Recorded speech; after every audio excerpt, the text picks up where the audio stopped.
Hi there! In this video, I will give you a quick guide on how you can connect Steam to Discord. So please listen carefully to each step that I will be explaining because I will describe everything so you can follow along. So before starting, make sure that your Steam account is active, and this will help you show your gaming activity and make friends easily on Discord. So once you're on your Discord account, you will click user settings, which is right here, and then go ahead and look for connections, so you can just search it to make it easier for you.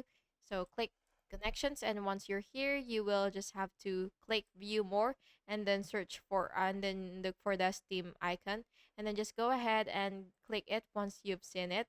And then you will just have to log in with your username and password, and just sign in. And once you've signed in, you will approve the connection when prompted, and then finally your Steam account will appear under connected accounts, and you can choose to display your game activity to servers. And that's basically just it. Thank you so much for watching this video, and I really hope it was helpful for you, and if it was, please make sure to like and subscribe for more videos like this. Thank you and have an awesome day.